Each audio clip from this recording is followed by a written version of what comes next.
안녕하세요, 김호준입니다.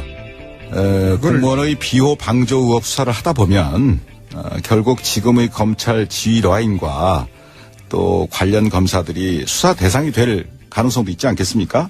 그러니까 결국은 자기의 상사, 동료, 후배를 스스로 수사하게 되는 그러한 참 어려운 그런 상황이 예상이 되는 것이죠. 그래서 이런 경우에 바로 대비해서 특검 제도라는 것이 있는 것이고, 그런데 특검 이전의 검찰로 다시 돌아가게 되면 그때그때의 수사 상황이 비호 방조 의혹을 받고 있는 황교안 대행이나 또 김수남 총장에게 보고되겠죠, 당연히.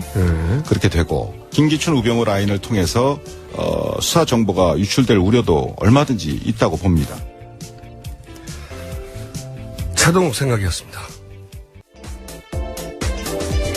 시사인의 김은지입니다. 네.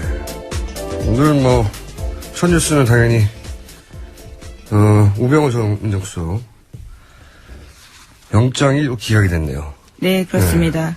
오늘 오전 1시 11분쯤 구속영장 기각됐는데요. 그 사유에 대해서 서울중앙지법 오민석 영장 전담 부장판사는 영장 청구 범죄 사실에 대한 소명의 정도와 그 법률적 평가에 관한 다툼의 여지 등에 비추어 볼 때 구속의 사유와 필요성을 인정하기 어렵다, 이렇게 밝히면서 기각했습니다. 이런 문장은 항상 표준적인 문장인데, 저는 이 영장 기각을 보면서 그런 생각을 합니다. 이게 지금 이미 오민석 판사 이름이 이제 포털 검색어 1위를 달리고 있는데, 판사도 선출해야 되는 거 아닌가, 그런 생각을 해요, 저는. 판사들이 연수원 성적이 가장 좋은 분들이거든요. 네, 보통. 그렇죠. 예. 그러니까 평균적으로 말해서는 법 조문을 해석하는데 가장 우수한 분들이다. 그리고 그 중에서도 서울지방법원 영장 판사들은 승진의 대상이 되는 엘리트 중에 엘리트. 네네. 그분들이. 근데 이 성적이 우수하고 법조문 해석에 능하고 하다고 해서 이 시대 정신까지 가지고 있냐, 그렇게 볼 수는 없구나 하는 걸 절감합니다, 요즘 보면. 왜냐면은 우병우 전 민정수석의 자기 변론은 한마디로 하면은 시킨 대로 했다는 거잖아요. 네, 어제 그렇게 말했습니다. 자기는 가교였을 뿐이다, 시킨 대로 했다. 그리고 또 하나 중요한 방언 올리는 최순실은 모른다, 이런 거란 말이죠. 근데 이제 우병우 민정수석은 모든 정보를 한 손에 쥐고 있는, 모든 감찰 정보를 한 손에 쥐고 있는 사람이고, 그리고 당시 경찰에 있는 아이오들, 정보관들도 최순실의 존재를 알았다는 얘기가 있고, 그리고 바깥에 있는 삼성이라는 기업도 최순실의 존재를 알고서 적극적으로 활용했잖아요. 네, 속칭 정윤회 문건이 나오게 된 게 경찰에서 작성된 정보였죠. 그렇죠. 그러니까 경찰들도 알았고, 밖에 있는 삼성도 알았는데 정작 청와대 내에서 모든 감찰 정보를, 국가 감찰 정보를 다 쥔 사람이 몰랐다고 하는 말을 그냥 받아들여 준 거거든요, 이게. 법원이. 그리고 나서 그냥 시키는 대로 했을 뿐이다 하는 변명도 받아준 거예요. 예. 물론 이제 검찰이 특검에 넘긴 자료에 우병우 수석 수사 기록이 거의 없었다고, 특검 시작할 때 그런 얘기가 있었죠. 그러니까 그만큼 검찰이 좀 전에 오프닝에서 최동욱 전 검찰총장이 얘기했듯이 우병우 라인이 살아있는데 검찰이 자기 손으로 검찰 수사하는 게 가능하겠냐, 뭐 이런 얘기를 했었는데, 그래서 특검이 연장돼야 된다고. 넘겨받은 자료가 일단 거의 없었다고 해요, 특검이. 네, 시간도 부족한 게 사실이었고요. 예, 70일에, 예. 그래서 이제 특검이 소위 소명하는데 뭔가 결정적인 스모킹건이 다소 부족했을 수도 있어요. 실제. 이재용 부회장 영장 기각하고 나서 특검이 여기에 매달려서 거의 한 달 가까이 네네. 올인했었으니까. 이제 법원이 하나하나 개별 사안이 아니라 큰 틀에서 과연 민정수석이 아무것도 몰랐나? 시킨 대로만 했나? 최순실도 몰랐나? 이 말을 믿어줄까 말까의 문제였거든요. 근본적으로는. 큰 틀에서 보자면. 개별 사안 하나하나가 중요한 게 아니라. 그거를 지금 시대 정신이 이제 잘못된 걸 제대로 바로잡자는 정의의 구현, 이걸로 표현되잖아요. 그 시대 정신에 입각해서 그걸 물어줘야 되거든요. 정말 몰랐나? 하나하나 사안이 아니라. 그걸 안 하고 그냥 개별 사안 하나하나를 잘 따지는 것만으로는 법 기능인이잖아, 법 기능인. 굉장히 안타깝습니다, 이건. 그 2차 대전 때 전범 다룰 때 유럽에서 나는 시키는 대로 했을 뿐이다. 똑같은 변명이에요. 원래 권력 바로 아래서 부역하던 사람들이 자기가 빠져나갈 때 하던 변명은 항상 똑같습니다. 나는 시키는 대로 했을 뿐이다. 근데 그때 당시 유럽에서는 그 정도 자리까지 갔는데 그게 잘못된 명령이라는 걸 모르고 시킨 대로 했다는 자체가 죄다. 이렇게 판결했거든요. 네. 지금 이게 물론 최종 판결이 아니라 영장 청구에 대한 결정이긴 하지만 이 결정이 사회에 주는 메시지는 자기 판단 없이 시킨 대로만 했다고 하면 빠져나갈 수 있구나 하는 거예요. 그걸 다시 한번 확인시켜 주는 거거든요. 그래서 저는 그 판사 사법부 주요 직책을 선출직으로. 예. 이 새로운 아이디어입니다. 그런 나라 있어요. 예. 판사가 되기 위해서는 법만 공부할 게 아니라 뭐 변호사나 사회 경험을 일정 정도 하고 나서 되는 걸로 요건을 만들거나 법만 공부해서 세상을 판단하는 게 가지는 한계를 요즘 절감합니다. 정말로. 우병우 민정수석에 대한 이야기는 가장 이 최순실 게이트 처음에 나왔던 얘기거든요. 가장 먼저 우병우 전 민정수석에 대한 얘기부터 나온 거예요. 예. 근데 결국 특검 막바지에 마지막 영장 청구도 기각됐다. 네. 화가 난 분들이 굉장히 많을 것 같은데. 관련해서 보도도 많이 있었죠. 그렇지 않다고 하는, 몰랐다는 게 아니라는. 네, 어제 형사재판에서요. 최순실 씨 형사재판이었는데 여기 증인으로 참석했던 최철 전 문체부 장관이 있습니다. 장관 보좌관이 있습니다. 이 사람이 어제 나와서 한 진술에서요. 자기가 고용태 씨한테 들었는데 최순실 씨가 우전수석과 친분이 있다라는 거고요. 그래서 실제로 고용태 씨가 최순실 씨한테 들었다면서 곧 너 민정수석실에서 조사한다 이런 말을 했다고 합니다. 그리고 실제로 청와대 행정관을 만나서 자기가 조사받았다라는 거죠. 네. 그러니까 최순실 씨를 알았다고 하는 결정적인 물증들은 다 사라졌어요. 뭐 폰도 통통 빈 채로 냈잖아요. 네, 워낙 늦게 수사가 들어가서요. 그리고 우병우 민정수석이야말로 엘리트 검찰이었기 때문에 검찰이 어떻게 수사하는지 다 아니니까 미리 다 인멸을 했겠죠, 당연히. 근데 보면은 이제 최근에 나온 얘기들이 우병우 장모와 최순실의 친분. 네네. 뭐 이건 여러 차례 여러 각도에서 나왔고. 그리고 장인과 최태민의 친분. 네, 이상달 씨요. 네, 이것도 증언이 있었고, 그리고 장모가 구국봉사단, 최태민의 구국봉사단, 그 시절부터 이미 수십 년 전부터 인연이 있었다고 하는 증언도 있었고, 그러니까 최 씨가 우병우 처가 사이에 오랜 커넥션도 굉장히 많이 나왔었거든요. 네, 그런데 결국 모른다는 얘기를 그냥 받아들여 준 거죠. 네. 예, 심지어 인사 관련된 정보를 최순실 씨가 받았다. 민정수석실을 통해서 이런 것도 어제 그제 계속 나왔는데요. 받아들여지지 않은 거죠. 그러니까 이제 법만 공부한 사람들에게 가장 중요한 그 어떤 시대적 가치를 결정하는 판결을 맡기는 게 맞느냐 하는 의문을 가지게 되는 거죠, 이게. 예. 그래서 모든 판사를 저희가 선출직으로 구할 수는 없지만 가장 요직에 있는 분들, 뭐 대법원장이라든가 이런 분들은 선출직으로 해야 되는 게 아닌가 그런 생각합니다. 자, 이 뉴스는 아마도 오늘도 다루고 내일도 다루고 계속해서 다뤄줘야 이 미제 사건이죠. 미제 사건이라고 부르며 계속 다뤄야 될 것 같고요. 다른 뉴스는 어떤 게 있습니까? 네, 약번이 특검 연장 법안 국회의장 직권 상정까지 거론하면서 황교안 권한대행을 압박하고 있습니다. 하지만 황 대행은 아직까지도요 원론적인 입장만 내놓고 있습니다. 원론적인 입장이 아니라 안 한다니까요. 안 하려고 하는 거죠. 한다면 뭐 벌써 진작에 과거의 특검처럼 일주일 전에 통보했겠죠. 그래야지 뭐 연장을 준비하든지 다음을 준비할 텐데 말을 안 하잖아요. 마지막 날까지. 면밀히 검토 중이다. 이렇게 굉장히 밝혔습니다. 비겁한 태도라고 봅니다. 안 할 거면 그냥 하지 말던가. 그렇게 미리 말하던가. 마지막 순간까지 그냥 시간을 쥐어짜서 주지 않겠다는 거죠. 네. 참. 남은 건 이제 직권상정인데, 정세균 국회의장이 직권상정에 대해서 기본적으로 부정적인 분이에요, 이분이. 네. 그래서 직권상정 하나 남은, 만약에 특검을 연장하자면, 직권상정이라는 방법 하나 남았는데 정치권이 이걸 어떻게 풀어갈지. 네, 어제 여야 교섭단체가 합의해야 된다 이렇게 밝혔거든요. 그러니까요. 그런데 예, 자유한국당이 반대하고 있는 상황입니다. 직권상정이라는 것도 여야가 합의해야 하는 걸로 지금 법이 정해져 있어요. 네. 국회 선진화법이라는 게 천재지변, 전시사변에 준하는 국가 비상사태 또는 교섭단체 대표, 여기는 이제 자유한국당이 이제 걸림돌이 되고 있는 상황인 거죠. 다 합의해야 되는데 자유한국당에서 반대하기 때문에 여기서 그러면 남은 것은 지금 상황이 국가 비상사태냐, 여기 해석이 남았는데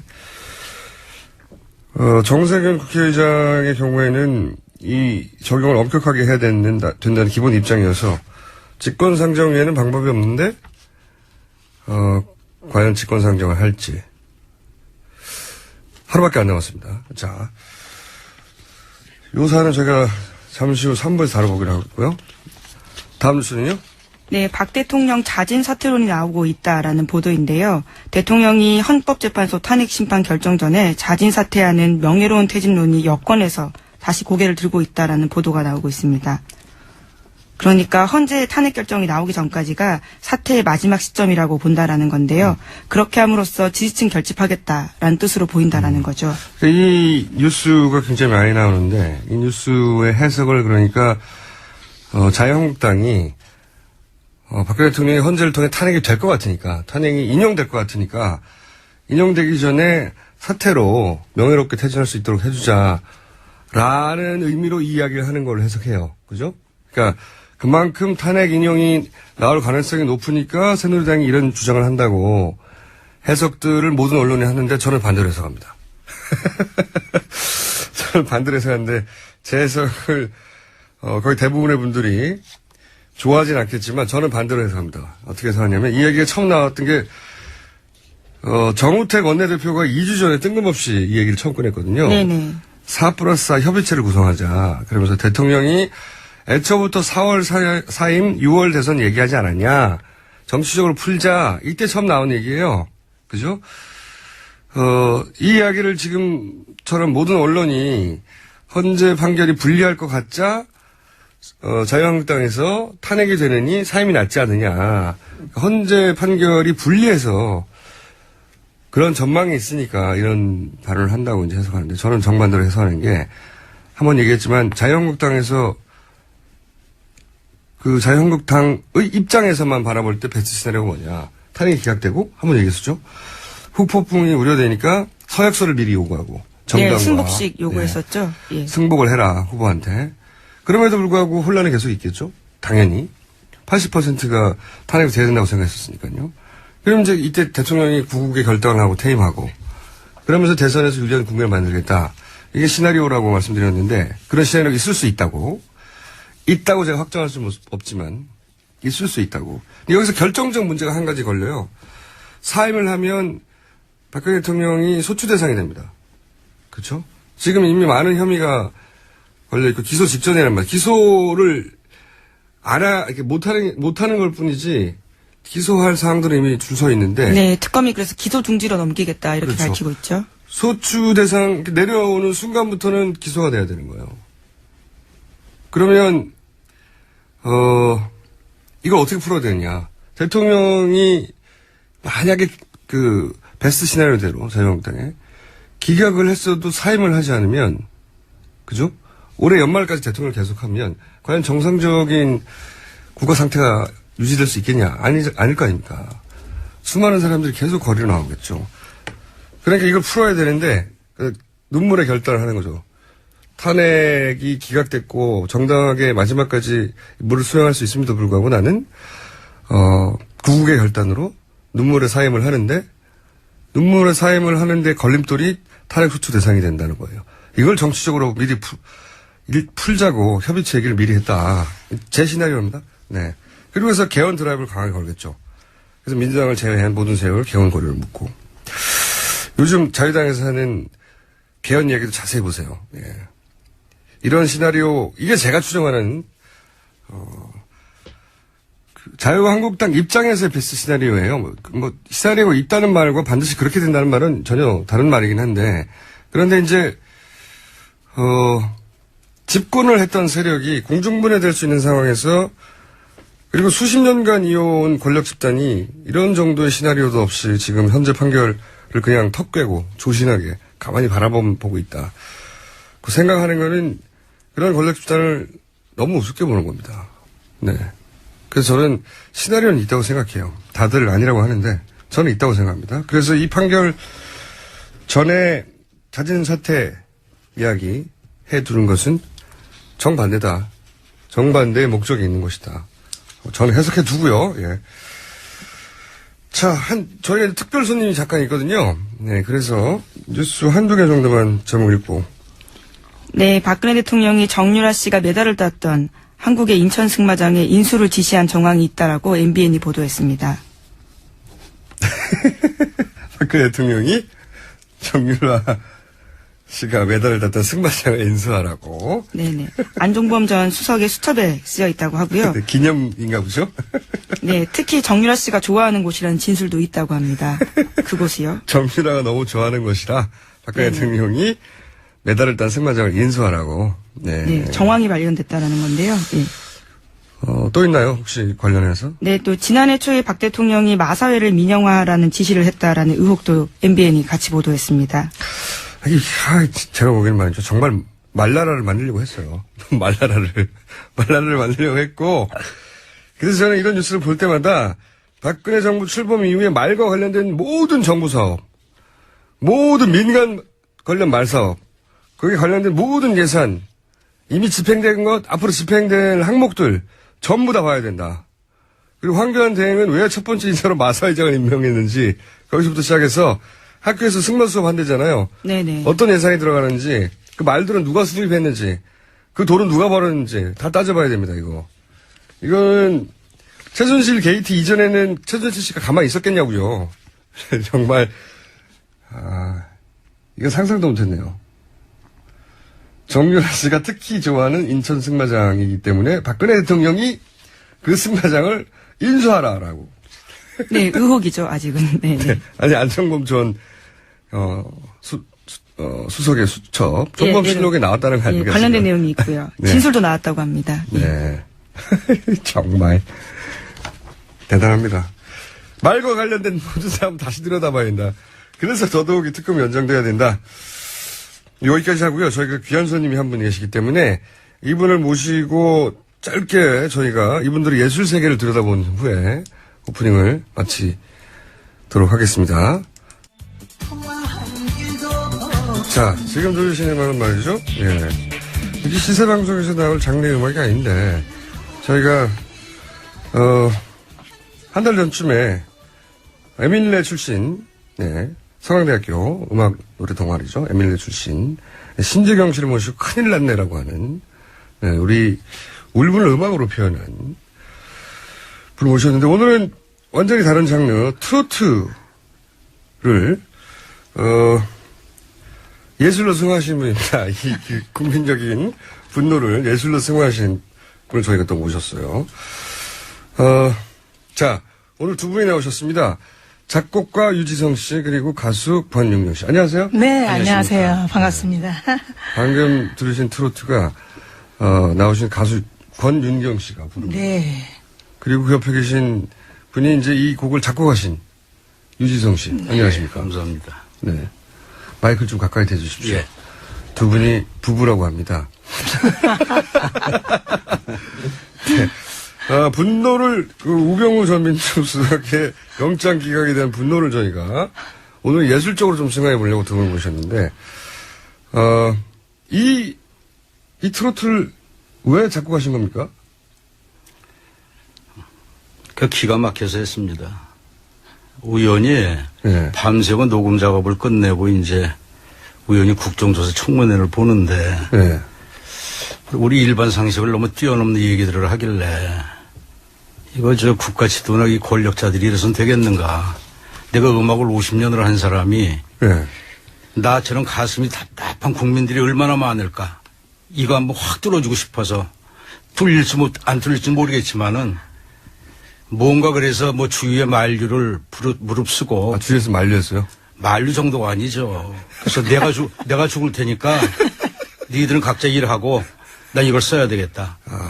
이 아주 노랫말이 힘들었습니다. 주위에서 너무 뭐 붙잡고 늘어져가지고. 아, 너무 세게 했다가는 나중에 보복당한다. 아, 말도 못했죠. 그럼에도 불구하고 그 분노를 참을 수가 없어서 예, 화가 나고. 그 제가 오늘 여기 나오지 말았어야 돼요. 얘기하다 보면 자꾸만 톤이 올라가가지고. 아니 근데 원래는 본인 스스로 꼴통 보수라고 하셨던 분이라면서요. 꼴통 보수라기보다 우리 나이대가 예. 우리 나이대가 옛날에 그 박정희 대통령이나 그 시대에 이제 그래도 공과 과가 있지만 그래도 내 개인적인 생각 공이 좀 더 많지 않았을까 생각을 해서 예. 그 딸이면은 예. 그 보고 배운 게 있어서 얼마나 좀 잘할까. 아, 1번을 찍으셨군요, 그래서. 아, 무조건 1번이었죠. 근데 이렇게 콘텐츠가 없는 줄은 몰랐죠. 난 그것 때문에 그래서 내가 나와서 되게 이런 얘기를 하게 되면 이건 막말이 아닌가 싶은데 그래서 좀 조심스럽긴 아, 하네요. 원래 오랜 세월 1번을 찍어 오셨던 보수셨는데, 근데 이번에 이제 국정농단을 보고 너무 화가 나서, 이 노래를 만드셨고, 그리고 만들자마자 저희 뉴스공장에 이 CD를 보내셨다면서요? 이게 지금 내가 좀 여기 굉장히 많이 서운합니다. 왜 그러냐면 이렇게 늦게 소개하냐고? 내가 이제 뉴스 공장도 내가 아주 팬이지만은 예. 개인적으로 우리 김어준 씨. 예. 내가 아까 만나자마자 팬입니다. 내가 얘기했잖아요. 예, 예. 1월 24일 날 1월 24일 날. 밤을 새고 내가 한 줌 못 자고 CD를 만들었어요. 예. 우리 스타디오에서. 그래서 25일 날. 예. 바로 다음 날. 25일 날이 유튜브에 올린 날이에요. 예. 그날 CD를 한 장 구워가지고 바로 그 뉴스공장. 김호준의 뉴스 공장으로 해가지고 우체국 택배를 보냈어. 보냈는데 연락이 없어. 내가 편지까지 썼지.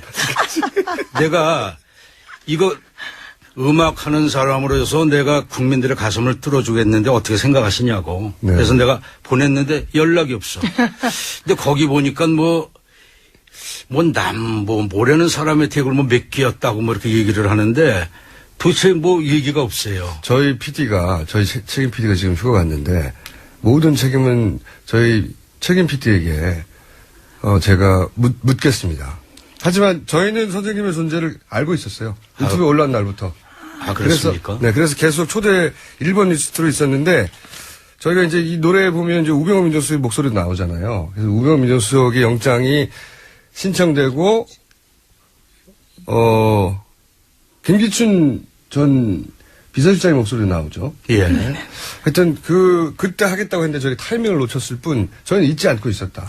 저는 하여튼 여기 이 프로를 맨 처음에 내가 나오고 싶어가지고. 근데 원래 이게 전통 보수셨고, 1번을 계속 찍었고, 박근혜 대통령을 찍으셨던 분인데 어떻게 뉴스공장을 듣게 되셨어요? 물론 그럴 수밖에 없었겠죠. 그럼요. 그거는 정치에 관심이 없었기 때문에. 아, 그전에는. 예. 정치인 지금 정치인입니까? 자. 국민의 지도자가 아니라고 생각하기 때문에 예. 관심도 없고. 근데 이제 선거 올 때는 그냥 1번을 쭉 찍어왔죠. 자. 이게 이제 80%가 탄핵을 원한다고 하는 민심의 실체라고 봐요. 1번을 찍었던 분들도. 근데 이제 작곡가이신 남편분 얘기만 계속 들었는데, 실제 주인공은 옆에 계신 아내분 권윤경 씨, 가수입니다. 노래를 들어봐야 될 것 같아요, 일단. 노래를 듣고, 저희가 이게 음악 프로가 아니어서, 오랜 시간을 못 드리고, 음악을 듣고, 혹시 남은 이야기가 있다면 짧게 이어가는 거. 먼저 들어보겠습니다. 처음 들어보신 분들 많겠죠?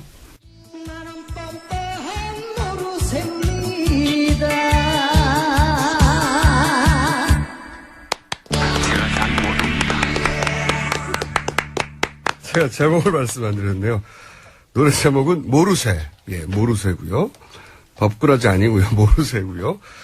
그리고 가수 성함은 권윤경 씨입니다. 네, 권윤경 씨. 법꾸라지. 반응이 아주 좋습니다. 핸드폰 컬러링으로 바로 바꿔야 되겠다고. 그리고 뉴스공장이 이제 관광버스가 되었다.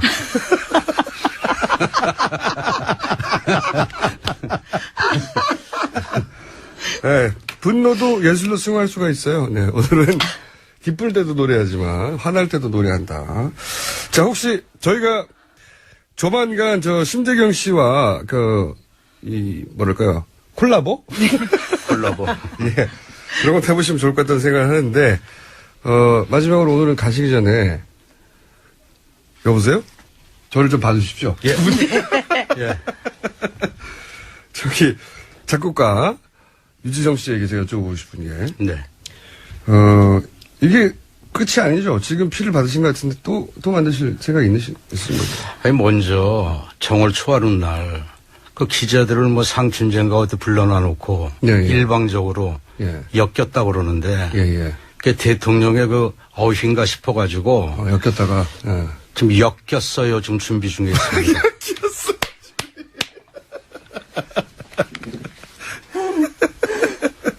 자, 오를 들으신 것은 모르쇠고요. 자, 대통령께서 하신 엮였어요. 에서 어떤 영감을 받으셔가지고 그 다음 작품이 나온다고 합니다. 자, 다음 작품 나올 때 저희 다시 모시기로 하고요. 특히 저기 권유현 씨는 노래하실 때 무표정이 아주 압권입니다. 이렇게 표정이 없으세요? 브라지 할 때. 자, 오늘은 여기까지 모시고 다음 곡 나올 때 또 한번 소통에 나와주십시오. 감사합니다. 네, 감사합니다. 예. 항상 나라를 생각합니다. 이혜훈의 나라 걱정.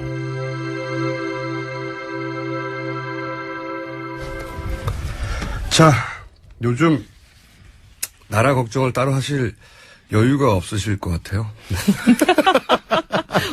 제 걱정하느라고? 그러니까요. 네. 바른정당 걱정하기에도 바쁜 지금 상황이죠. 네. 바른정당의 상황이 녹록치 않아요. 다들 그렇게 걱정을 많이 하고 계십니다. 근데 중도한다는 게 대한민국에서 굉장히 어렵다. 뿐만 아니라 특히 지금처럼 완전히 최순실 국정농단으로 여와 야, 어떻게 보면 진보와 보수가 양극단으로 쫙 깔려가지고 중간지대를 빨아당기고 있는 상황에서는 정말 어렵다. 그런 걸 절감하고 있습니다. 그런 이유도 있을 것 같고요. 또 유승민 전 대표가 네. 뭐 그런 이유도 포함해서 유승민 전 대표가 이렇게 지지율을 확 끌어올려주면 본인 지지율을 또 주목도가 생길 텐데 유승민 후보가 지금 지지율 고전을 하는 이유가 바로 그 중도가 설당이 없는 그런 거하고 비슷한 것 같아요. 뭐 그런 이유도 있을 것이고 또 하나는 본인도 스탠스가 좀 애매한 부분이 있어요. 예를 들어서 어디가 어떤 게 애매해요? 아니, 예를 들어서 저는 가장 첫 번째로 한 실수가 네. 전략적인 실수가 아마도 새누리당, 이제 자유한국당이죠. 자유한국당을 지지하는 분들을, 예, 자유당을 지지하는 분들의, 성향을 좀 끌어당기겠다는 생각 때문에 그런 이야기를 하신 것 같은데, 자유한국당의 후보와도 단일화한다. 네, 그 부분이 자유한국당을 지지하던 분들을 끌어당긴 게 아니라, 본인의 지지를 뺏겼어요, 거꾸로. 왜냐면, 아니, 뭐, 그럴 거면 굳이 밖에 나가서 할 필요 없지 않냐. 더 큰 정당에. 사람들은 이제, 어느 순간 더 큰 정당에 끌리는 요인이 많잖아요. 그래서 그 전략적인 실패였다. 그렇게 생각 안 하십니까? 뭐 저도 그 부분에 대해서는 저하고 좀 생각이 약간 다른 부분이 있어서 유감이다 그랬긴 했어요. 그렇죠. 네. 네, 그거는 나중에 본인의 지지율이 충분히 오른 후에 그 힘으로 당길 수 있을지 모르겠는데. 아마 처음에 본인은 그렇게 생각했던 것 같아요. 지금은 내가 지지율 고전을 겪고 있지만 결국 단일화라는 것은 뭐 선거 한 달 전 이 정도에 되는 거잖아요.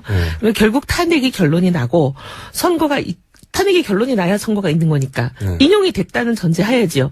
그리고 이제 선거 한 달 전쯤 됐을 때 그럼 국민들이 이 모든 것을 정확하게 인지하고 내 지지율이 오를 거다라는 이제 전제하에 그런 말씀을 하셨는데 현재 지지율만 보시는 유권자들은 지지율 몇 프로가 단일화한다? 이러면서 이제 다들 오해를 하신 것 같아요. 그렇게 받아들이기 쉽죠. 네. 그렇게 받아들이기 쉽고 저는 거기서부터 본인이 치고 올라갈 수 있는 타이밍을 놓친 게 아닌가. 이제 그런 얘기는 내부에서도 많이 했을 것 같고요. 그죠? 네. 그렇게 공격하는 사람들이 있죠. 특히 남지사가. 그분이야. 아니, 서로, 경선을 해야 될 입장에서는. 근데 또 이런 얘기도 있어요. 이제, 바른정당 내 유승민, 양병필이 아니라, 물론 김무성 전 대표가 재등판해야 된다는 얘기도 있고요. 제4의 인물이 되나요? 제4의 인물이 등장해야 되는 거 아니냐 이런 얘기도 있죠 내부에서. 아니면 이제 연대론을 얘기하시는 분들은 그런 얘기 하시는 거죠. 그리고 재등판론에 대해서는 김무성 전 대표가 하루빨리 본인의 입장을 결정하셔야 된다고 봅니다. 물론 그렇긴 한데요. 말씀하셨다시피 이제 탄핵 심판이 된 이후에 결정하겠죠 아무래도. 예. 그러기도 하고 예. 그다음에 만약에 결정을 하신다면 분명히 여론조사 해보지 않겠어요? 여론조사가 그렇게 높지. 근데 여론조사는 지금 이제 언론들이 한 게 몇 개 나와 있잖아요. 내부적으로 돌려봤나요? 내부적으로 돌려봤는지 모르겠지만 여론조사가 언론이 돌린 거랑 내부적으로 돌린 게 다르다면 그건 걱정이죠. 근데 언론은 이미 여러 번 보도를 했습니다. 예, 지지율이 안 나오죠. 예, 지지율이 안 나온 것도 본인이 대선 불출마를 선언한 이유 중에 하나이기도 한데 사실은. 근데 이제 그때 어려웠던 지지율이 그 사이에 뭐 폭등을 할 계기라든가 이런 이유가 보이지를 않기 때문에 글쎄 그 출마를 단행할지 그건 상당히 가능성을 낮게 보는 분들이 많죠. 근데 대안이 없다 보니까 사람들이 대안이 없으면 황교안 대행이라고 하는 의외 인물에게도 쏠리잖아요. 그러니까. 근데 그 지지율 보셨으면 아시겠지만 네. 그래도 유승민 후보보다 높아야지 나오는 거 아니에요? 그거는 유승민 후보를 돕는 입장에서 그 생각하실 수 있는데. 아니 그게 아니라 지지율이 그렇게 나오니까. 그래서 요즘 홍준표. 우리가 한 게 아니라 언론이 한 거예요. 홍준표 경남도지사를 바른정당으로 끌어오려고 하는 노력이 있다고 하는데 맞아요? 그거는 뭐 예를 들면 이제 김용태 대선기획단장이 한마디 한 것 때문에 그런 네. 여러 가지 설왕설래가 있는 것 같은데 그 뭐 당의 입장이라기보다는 홍준표 지사와 가깝거나 그런 몇몇 분들의 얘기죠. 근데 뭐 홍준표 지사가 온다면 뭐 예를 들면 대권하고 상관없이라도 바른정당에 입당하겠다고 하면 저는 뭐 문을 닫을 필요는 없다고는 봅니다. 근데 이제 홍준표 지사의 경우에는 지금 아직 대법원 판결이 확정되지 않은 상태에서 과연 출마하는 것을 국민들이 어떻게 판단할지에 대한 부분은 남아있는 거 아닐까요? 출마 선언도 하지 않은 황교안 대행의 10% 이상 주는 걸 보면 보수도 마음 줄 곳을 찾고 있기 때문에 대법원 판결이 남아있다 손치더라도 어쨌든 2심에서 무죄가 나왔으니까. 1심은 유죄죠. 네. 1대1이에요. 그렇긴 하지만요. 이 대법원은 이제 보통 법리만 따지니까 그렇죠? 그 사실관계를 따지지 않고 그러니까 무죄가 날 확률이 대법원은 더, 이제 뭐 형량을 따지지 않는다는 거잖아요. 유죄냐 무죄냐. 근데 그게 뭐 1심은 유죄였고 2심이 무죄인데 대법원이 뭐라고 할지는 확률이 반반인 거 아닌가요? 통상은 2심이 무죄면 대법원이 무죄 날 확률이 더 높아요, 훨씬. 여하간 그걸 떠나서 이 보수 유권자들이 이제 답답하니까 표줄 것을 찾다가 어쨌든 2심 무죄가 됐다고 하고 그다음에 이제 홍준표 도지사가 이제 발언도 센 편이고 색깔도 분명한 편이잖아요. 그래서 표심이 예전부터 대선 후보 물론 주요 후보는 아니었지만 계속 나왔던 분이기도 하고 표심이 갈 수 있습니다. 아, 그럴 수 있죠. 예. 그거는 저는 이제 국민들 판단에 따른 거라고 보고요. 근데 땡기고 있나요, 열심히? 땡기는 사람은 못 봤어요, 아직까지는. 땡기는 사람이 근데 준비하고 있는 사람들은 많이 봤습니다. 예를 들면 준비하고 있는 아니요, 사람. 이제 홍준표 지사와 가까운 분들, 옛날에 이제 홍준표 지사 사람 이렇게 딱지가 붙은 사람들이 있잖아요. 누구예요? 아니 예를 들면 홍준표 도지사 시절에 뭐 부지사를 했대거나 이런 사람들이 있거든요. 네. 찾아보시면 검색하면 금방 나와요. 근데 그런 분들이 지금 이제 방해 비서들 보좌진들에게 이제 오다를 내려서 준비해라 뭐 이랬다는 소문도 있고 보좌진들 사이에서 그런 소문이 많아요. 기정사실로 받아들이는 거죠, 지금. 홍준표 지사는 제가 출마를? 듣기로는 2월 16일을 기다려라. 2월 16일 날 새로운 후보가 나타난다. 이런 굉장히 그 소문들이 많았거든요. 이게 대부분 홍준표 발이 아니냐 생각하고 있는 거죠. 2월 16일이 2심 판결 네. 날이기 때문에 네, 그때 네. 대선 후보가 새로 나타난다고 네. 하는 여의도 소식이 있었는데 그걸 본인이 퍼뜨린 게 아닌가? 이제 본인이 자, 이거 어떻게 하실 겁니까? 특검, 사실 바른정당이 굉장히 유리한 국면이었어요. 1월까지만 하더라도. 자유한국당에 비해서. 자유한국당의 상징적인 인물인 박근혜 대통령은 탄핵 심판에 올라갔고, 자유한국당에서는 비교적 대중적 인지도가 많은 젊은 정치인들이 많이 왔고, 그리고 처음 등장했을 때만 해도 자유한국당 지지율이 훨씬 높았어요, 실제로. 근데 지금은 쭉쭉쭉쭉 떨어졌어요. 절반도 안 돼요, 자유한국당에. 이게 예를 들면 특검 연장에 대해서 가장 먼저 앞서야 되는데 물론 지금 특검 연장에 같이 노력하고 있죠.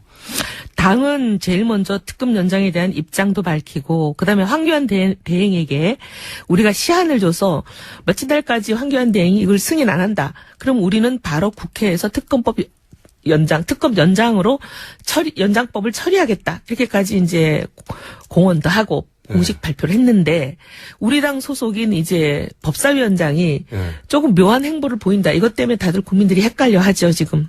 권성동 법사위원장은 원론을 얘기하고 있죠. 원래 네. 이제 여야 합의가 돼야 여야 합의가 돼야 법사위를 통과하니까. 네.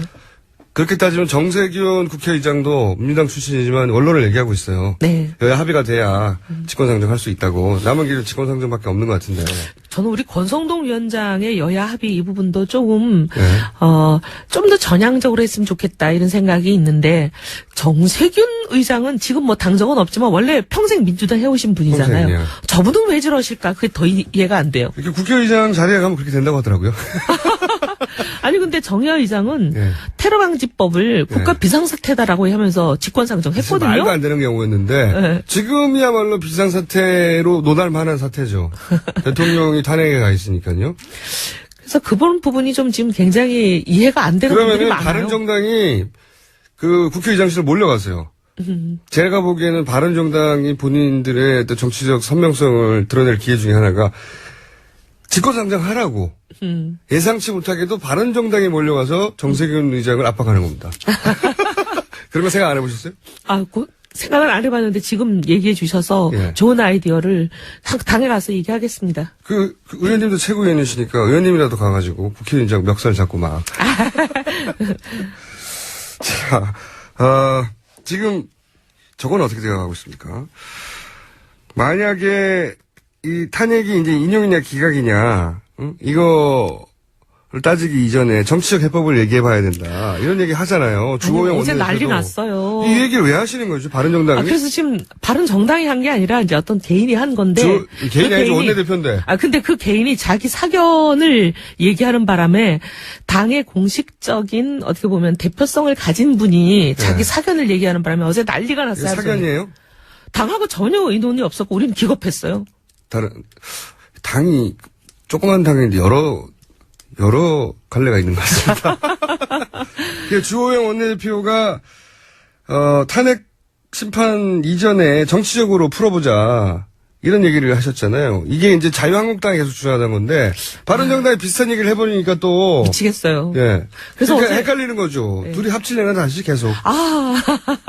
의원님 합칠 생각이 전혀 없으신 거니까. 아니 저희는 자유당이 완전히 인적 청산을 하고 새로운 당으로 거듭난다면 그때는 생각해 볼 수가 있지만 인적 청산 시작도 안 했잖아요. 완전히 청산된다는 건 예를 들면 어떤 겁니까? 최소한 8적은 청산이 돼야죠. 8적? 그거 국민들 뜻이잖아요. 친박이라고 이제 했던. 친박 정도가 아니고 이거는 완전히 완박이죠. 완장차고 뭐 서청원 전 대표를 포함하여 대통령과 그때 8명 이름은 발표했으니까 찾아보시면 아는데 그 정도는 대통령의 권력을 가지고 호가호위하면서 오늘의 사태를 이르게 한 주인공들이잖아요. 그 정도는 최소한 탈당을 시켜야 그 다음에 고려해 볼 수 있다. 탈당을 시키기는요 제명을 시켜야죠. 제명. 예. 차이가 있나요? 왜냐하면 제명을 시키면 다시 복당이 안 됩니다. 제명은 복당이 안 돼요? 제명을 복당시키려면 그건 어마어마한 절차가 필요하기 때문에 거의 미션 임파서블이에요. 어허, 그렇군요. 탈당은 자기가 나갔다 언제든지 돌아올 수 있죠. 예. 그렇죠. 출당. 예, 출당이죠. 일종의 제명. 제명, 출당을 시켜야 되는데. 내보내는 거. 본인이 아니구나. 나가는 게 아니고. 그래서 바른정당이 이러다가 대선 구구에서 사라지는 거 아닌가 하는. 아우. 안 사라져요? 자꾸 그렇게 말씀하시면. 네. 그러니까 제가 보기에는 바른정당에 계신 분들 중에 이 위기 상황을 절감하는 분들이 손을 잡고 정세균 국회의장 방으로 몰려가가지고 당장. 어제 이제 원내대표에 대해서도 저희가 뭐 엄청난 성토들이 있었어요. 원내대표. 네, 어제 원내대표의 그 소위 정치적 해법 발언 때문에. 네. 아니, 누가 하고 일어나고 이렇게 자기 마음대로 자기 사견을 얘기하냐. 원내대표는 사견을 얘기하면 안 된다. 왜 이런 소리를 했냐. 이거 왜 아닌 밤중에 홍두 깨냐. 그래서 반장이 학급 회의도 거치지 않고 왜 학급 전체를 대표한 의견을 말해버리냐. 이건 거죠. 네, 그래서 아주 난리가 났어요. 근데 당 대표도 정병국 대표도 당내에서 성토를 좀 약간 모호하다고, 네, 그렇게 얘기하시는 분들이 있어가지고. 물렁하다고. 제 표현이 맞나요? 이제 뭐, 원색적인 표현은 그렇고, 네. 조금 우회적으로 표현하면 너무 신사적인 거 아니냐. 그렇게 얘기하죠. 그래서 전체적으로 분명히 색깔이 강한 분들이 바른정당 내에 많은데, 색깔이 굉장히 옅은 분들이 대표가 되셨어요. 원내대표, 당대표. 여튼 분들이 예. 이 걱정은 없으십니까? 탄핵이 마땅히 인용돼야 한다는 게 여론의 80%를 벌써 몇 달째 유지하고 있는데 네. 지금 걱정은 안 하세요? 혹시? 저희가요? 네. 뭐, 새누리당, 자유한국당 움직임이 수상하다는 얘기는 지난주에도 한번 하셨지 않습니까? 네, 여러 가지 걱정하죠. 근데 이제, 아무리 봐도 세상 일이라는 게 사필 규정 아니겠냐. 그런 믿음이 있어요. 아무리 그렇지만 세상에 이 상황에서 자유당이 원하는 대로 갈 수 있겠냐. 그렇죠. 자유당의 시나리오는 분명히 있을 텐데, 시나리오 있다는 것과 반드시 그렇게 된다는 건 다른 얘기니까요. 네. 하지만, 국민들이 아시잖아요. 이렇게 눈을 시퍼렇게 뜨고 계시는데. 아시잖아요. 권력? 신박, 원조, 그리고 권력의 속성. 네. 권력은 절대 스스로 자기가 가진 걸 놓지 않잖아요. 지금은 이제 최후의 이제 몸부림을 하고 있는 거죠, 권력은. 최후의 몸부림을 다음 주 좀 정리해 주세요. 네. 다음 주 좀 자세히. 네. 여의도에 계시니까 듣고 있는 최후의 몸부림들 있지 않습니까? 저도 좀 들은 게 있어요. 아하. 예. 그 최후의 몸부림을 예고해 드리고요. 뭔지. 마지막으로 이 얘기를 여쭤볼게요. 경제에 계시니까. 경제 전문가시니까. 삼성이, 저는 사실 굉장히 이게 화가 나는 주였는데, 자꾸 이렇게 기업을 못 살펴보면, 삼성 떠나버리겠다고, 한국을. 우리가 지금 국가 경제를 위해서 별로 조건도 좋지 않은데 한국에 지금 남아있는 거라고, 이렇게 협박을 했어요. 그래서 그 이야기를 1분 동안 확실하게 정리해 주시고 그리고 바로 국회의장한테 달려가서 부끄럽자고. 너무 기가 막힌 게 예. 감옥에 있으면 주요 사업도 못 챙기고 인사도 안 돼서 올스탑 될 거다. 예. 이건 말도 안 되는 소리고요. 변호사 합격 맨날 하는데요. 예. 지금까지 구속된 재벌들 보면은 감옥 안에서 인사 챙기고 주요 사업 관장했다는 명분으로 성과급을 막 수십억씩 받아갔어요. 근데 무슨 감옥에 있다고 인사가 안 되고 사업이 안 돼요. 말도 안 되는 얘기예요. 그리고 뭐 여기서 뇌물죄 이것 때문에 미국에서 부패방지법으로 수조원 세금 낼 거다. 네네. 이것도 다 거짓말이에요. 거짓말이에요? 왜냐하면 제가 말씀을 드렸는데 그 법에 적용되기 위한 조건이 여러 가지가 있는데 그중에 하나도 충족이 안 돼요. 그것도 거짓말이군요. 예, 협박이 미국 협박. 법에 의해서 설립된 기업 아니죠. 주 사업장이 미국에 있는 기업 아니죠. 미국 증시에 상장된 기업 아니죠. 미국 증권거래소에 보고 의무가 있는 기업도 아니에요. 그리고 이 뇌물을 주는 행위가 미국 영토 안에서 일어난 것도 아니에요. 조건이 하나도 충족이 안 됩니다. 그래서 설사 뇌물죄가 확정이 된다 하더라도 미국 부패방지법에 거죠, 걸릴 협박. 일이 없는 거죠. 근데 지금 그 얘기도 협박인 것처럼 네. 삼성 공장 확 옮겨버린다. 이것도 어떻게 보면 무죄 만들어라. 이런 교시 아닐까요? 그런 거겠죠. 이제 삼성을 건드리면 나라가 어려워. 라고 하는 협박. 자, 정세균 국회의장한테 꼭 달려가 주시기 바랍니다. 근데 언론들은 삼성으로부터 광고를 받아야 돼서 그런지 막 써주는 분들이 많아요. 그렇죠. 이혜훈 의원이었습니다. 다음 주에 뵙겠습니다. 감사합니다. 헌재 재판정에서 박근혜 대통령 대리인 측이 여러 가지 돌발 행동을 하고 있죠. 네. 이 문제를 한번 짚어보겠습니다. 법사위 소속 국민의당 이용주 의원 전화 연결됐습니다. 안녕하세요, 의원님. 안녕하십니까. 국민의당 전남 여수 출신 이용주 국회의원입니다. 네. 목소리가 아주 라디오로 들으니까 더 낭낭합니다. 됐습니까? 감사합니다. 저희가 오늘 짚어보려고 하는 것은 이게 한두 가지가 아니어서 한번 일괄해가지고 어떤 일이 있었는지 이게 얼마나 문제인지를 한번 짚어보려고 하는 건데 그 헌재 재판정에서 박근혜 대통령 측 변호인단이 하는 행위들이요. 가장 최근에는 김평우 변호사 당뇨 때문에 오후에 추가 변론을 해야 되겠다고 요청하는 과정에서 결국은 헌재 이정미 소장 권한대행이 재판은 판사들이 진행하는 거다라고 하며 일정을 이렇게 하겠다고 하니까 이제 막 소리를 지르고 막말했지 않습니까? 이 문제 어떻게 보셨습니까? 예, 당뇨를 이유로 했다는 게 결국 쉽게 말하면 이거거든요. 자기가 당뇨가 있으니까 밥 먹고 하자, 재판하자, 이겁니다. 그렇죠. 제가 예. 법조인 여러 번 해봤지만은, 예. 판장한테 자기가 밥 먹을 테니까 밥 먹은 다음에 재판하면서 하는 거 처음 봤습니다. 뿐만 그 과정에서 오갔던 막말, 그리고 고소성 같은 것은, 네. 재판정에서, 일반 재판정에서도 그렇게 해서는 안 되는 거죠. 특히 헌법재판소라는 권위를 생각한다면은, 네. 매우 부적절하고 잘못된 행위라고 봅니다. 네. 더군다나 그 이유가 당뇨인 것도 처음 들어보셨죠? 당뇨라는 말이 밥 먹고 하겠다는 겁니다. 밥을 먹어야지만이 그러니까요. 당뇨를 구할 수 있다. 이런 처음 들어본 이유였고.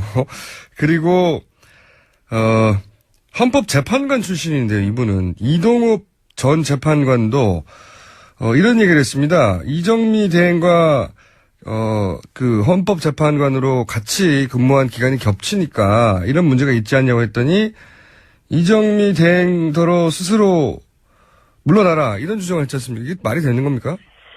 이게 이제 법률적으로 따지면 기피 신청이라는 건데요. 예. 뭐 전혀 말이 안 되는 건 아니라 네. 한마디로 좀 잘못된 지적을 한가 본데 그런 말을 하려면은 기피 예. 신청이라는 것은 이제 본안에 관한 질문, 답변, 즉 이 본안 현재 재판에 대해서 자기 답변을 안 했을 때는 가능합니다. 근데 이미 이동욱 재판관 그 전에 나와서 예. 이 헌법 재판관의 의견들을 다 진술했지 않습니까? 네. 그런 상태에는 그런 기피 신청을 할 수가 없게 돼 있어요. 그리고 불가능한 말을 하신 거예요. 본인이 헌법재판관식이나 하신 분이라서 그런 법조항을 모르지는 않을 텐데, 그죠? 일부러 그렇습니다. 그렇겠죠. 예. 예, 그렇습니다. 가장 많이 화제가 되는 분은 이제 서석구 변호인입니다. 워낙 많은 사례가 있는데, 이 서석구 변호인의 여러 가지 행위에 대해서는 어떻게 판단하십니까?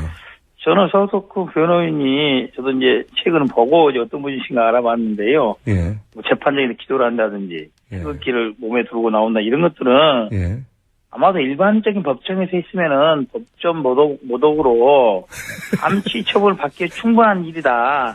아마도 헌법재판소에서 예. 그러한 논란을 자극하지 않기 위해서 그런 조치를 안 취하고 있는 거라고 봅니다. 하지만은 헌법재판소가 가지는 권위, 헌법재판이 가지는 상징성이 온다면은 법정에서 그렇게 하는 것을 더 이상 방치해서는 안 된다고 봅니다. 한두 가지가 아니었어요. 그죠? 예. 소리를 지르기도 하고, 그리고 전원 사퇴한다고 하는 것도 일종의 협박 아니겠습니까? 협박이죠. 이제 제가 보기로는 이제 전원 사퇴 카드는 여러 번 말이 나오는데 이 안 먹히는 카드라는 거를 알게 돼서 더 이상 안 할 겁니다. 이제 뭐 예전에는 그게 통할 수 있었는데 여러 가지 논의를 거쳐서 이런 당사자인 사인이 아니다. 네. 사인이 아니라기 때문에 강제주의가 정되지 않는다는 것을 명확히 알게 돼서 더 이상 협박 카드로는 쓸 수 없다고 봅니다. 이런 건 어떻습니까? 이중환 변호사가 했던 말들인데, 예를 들어서 이 탄핵, 이 사건의 발단이 불륜이다, 단어 중에 이제 성관계, 구역질 난다, 이런 식으로 고영태 증인, 물론 출석하지는 않았습니다만, 에 대해서 계속 이런 표현을 썼거든요. 이런 것도 보통 법정에서는 일어나지 않는 일이 않습니까?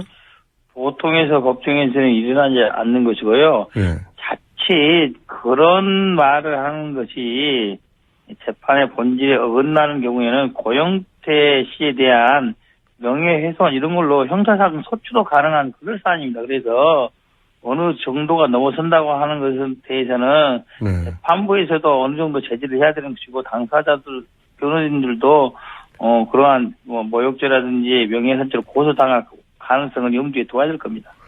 이런 건 어떻습니까? 2,000개 녹취 파일, 대부분이 상관없는 파일이라고 하는데 이걸 다 틀자고 하는 요구는 어떻게 해석해야 됩니까? 그런 주장이야 할 수 있겠지만 재판부의 적절히 판단했듯이 예. 현재 녹취록에 나와 있는 몇 개 정도는 판단했고 녹취록에 다른 내용이 있다는 주장을 해서 받아들인다면은 예를 들면 그런 녹음 파일이 있는데 해당 녹취록에 나와 있는데 녹취록에 안 나온 내용이 나와 있다라고 지적을 한다면은 그런 부분들은 검토해볼 여지가 있으나 예. 그렇지 않다고 이미 판단했기 때문에 시간 끌기 이외에 아무런 의미가 없는 거죠. 이런 것도 있습니다. 최명성 변호사 같은 경우에는 작년 11월에 있었던 국회에서의 이제 토론회에서는 탄핵 사유가 인정된다고 주장을 했었어요. 본인은 페이스북에서도 그렇게 했고. 그런데 실제로는, 박근혜 대통령 측 변호인단이 된다면 이제 정반대의 주장을 하고 있습니다. 그야 뭐 어떻게 하겠습니까? 변호인이 되면은 쪽 이야기가 좀 더 설득력 있게 들리긴 합니다. 예. 그러니까 인간적으로 이해해줘야 되는 부분입니까? 예. 자기가 했던 말을 바로 뒤집었는데. 자, 대통령 변호인단의 이런 돌발 행동들이 헌재 판결에는 영향을 주거나 아니면 본인들이 원하는 방향으로 결과를 이끄는데 도움이 될까요? 전혀 도움이 되지 않고요. 예. 이거는 이제 이정미 헌법재판소장 관할대행께서 적절히 재판을 진행하고 있듯이 대체적으로 이번 주까지 해서 증인신문이 다 맞춰지는 걸로 결론이 나 있지 않겠습니까? 네네. 아마도 이제 오늘 정도 추가하고 언제 대통령이 언제 출석 여부만 결론이 나면은 나머지 부분은 별 문제 없이 진행할 것이다 이렇게 봅니다. 한 가지만 더 관련해서 여쭙자면, 박근혜 대통령이 출석은 할 수 있는데, 묻지는 마라. 이게 법적으로, 정당한 요구인가요? 정당한 요구가 아니고요. 예. 그렇게 진행된 재판을 본 적이 없습니다. 본 적이 그렇죠. 없고. 근데 대통령 측에서 지금 하는 걸 보면은 위반돼 있어요, 행동들은.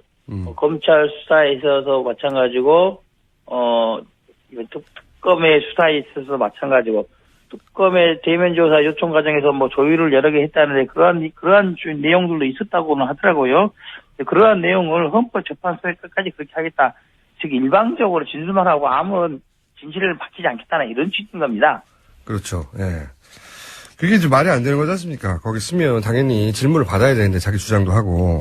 그렇지 나올 이유가 없는 거죠. 그러니까요. 차라리 인터넷 방송에 한 번 더 말하는 것밖에 그럴 이유가 없는 거죠. 네, 정규제 TV를 헌재 재판정에서 한 번 더 하겠다는 거와 마찬가지인 것 같은데. 맞습니다. 예. 거기까지는 이제 충분히 이해했습니다. 이제 오늘 근데 갑자기, 우병우 전 민정수석. 사실은 최순실 게이트가 우병우 전 민정수석이 언론에 등장하면서 시작된 것과 마찬가지인데, 이분이 결국 영장 청구가 기각이 됐습니다. 이거 어떻게 평가하십니까? 예, 제가 어제 그제 몇 분의 방송에서 그런 말을 물어보길래, 100% 발부된다고 확답할 수는 없다. 네. 기각될 가능성이 상당히 있다라고 말씀을 드렸었어요. 이유가 어떤 거냐면은, 이 사건이 갖는 중대성은 다 알고 있지만, 법조인의 눈으로 보기에, 법조인의 눈으로 보기에, 우병우 민정수석에 청구됐던 법리 사실 4가지 중에, 직권 남용 부분이라든지, 특별감찰관법 위반이라든지, 그 다음에 국회 증언에 안 나왔다든지, 이런 부분들은 사실상 크게 구속 사유를 삼기는 어렵다는 느낌입니다. 보통의 경우에는. 네, 법리만 따지자면. 그렇죠. 구속이 되기 위해서는 직무유기, 즉 최순실 국정농단을 방조했다는 부분이 명확히 입증이 돼야 된다는 거거든요. 그래서 제가 방송에서 그런 말을 했어요. 그 부분이 명확히 입증이 되는지 여부가 쟁점이다. 어떤 거냐면은 지금 우병우 민정수석이 어제도 그제도 그런 말을 했으면 나는 최순실 모른다. 그렇죠. 이걸 끝까지 이야기를 했어요. 그런데 이제 최근에 무슨 포스트 이슈라든지 이런 것들을 통해서 특검에서 알고 있다는 증거를 많이 댔지 않습니까? 정황을 댔죠. 그런데 그런데 법원에서 보기에는 우병우가 최순실을 알고 있다는 직접적인 증거라든지 간접적인 증거들이 부족하다고 판단하지 않았나 싶은 생각이 드는 거예요. 그래서 그런 점들을 확인하기 위해서는 그래서 청와대에 대한 압수수색이 필요했던 겁니다. 사실상. 그렇죠. 알았어. 그래서 아마도 특검이 오기로는 이 정도의 증거 소명 갖고 재판부에 발부해 줄 줄 알았는데 어렵다고 한다면은 시간이 충분하다면은 추가 조사를 통해서 그 부분을 보고한다면은 다음에는 영장을 발부해 줄 수 있을 거예요. 근데 이제 추가 보고한다면은. 네. 그 말씀을 하시니까 더더욱이 이제 특검이 연장돼야 된다는 생각을 하게 되는데 지금 특검 연장안 처리가 여야 합의를 통해서 이제 법사위를 통해서 상정되는 것은 어제는 실패했지 않습니까? 그렇습니다. 어제 제가 굉장히 실패를 했습니다. 그 권성동 법사위원장도 결국은 원론을 계속 얘기하고 있고 여야 합의가 돼야 된다고.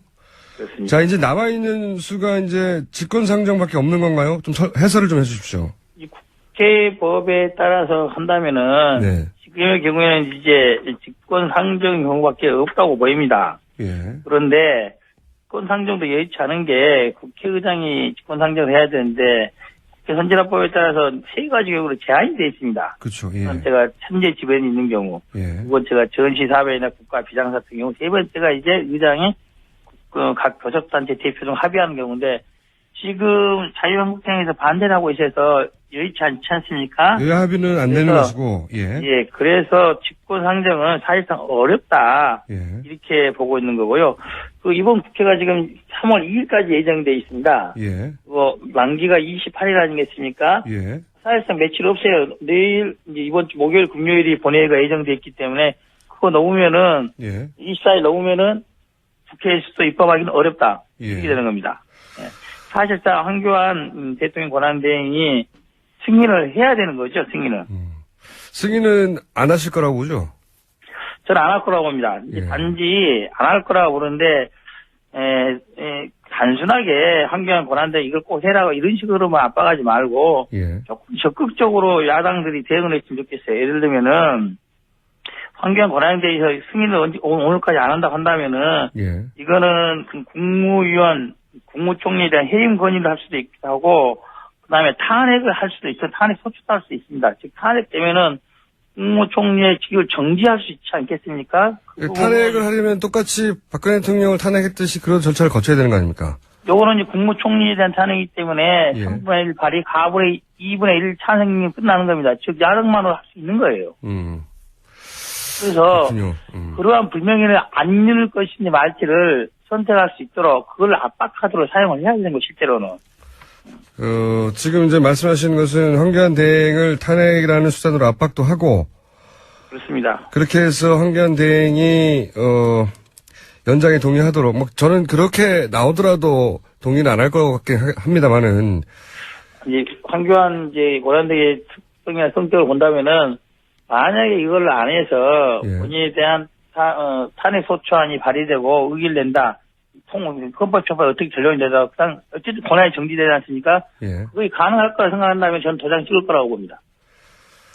그렇게 예상하시는군요. 자, 그거 아니면 방법이 없습니다. 직권상정밖에 없는데 직권상정은 지금 여야 합의는 안 되는 것이고 전시 상황도 아니고 이것은 이제 비상사태로 해석하느냐 하는 것만 남았는데 그렇죠. 예. 정세균지의 국회의장이 그렇게 이제 통상적인 국회에 어긋나게 예. 무리하게 해석을 하려고 하지 않을 것 같아요.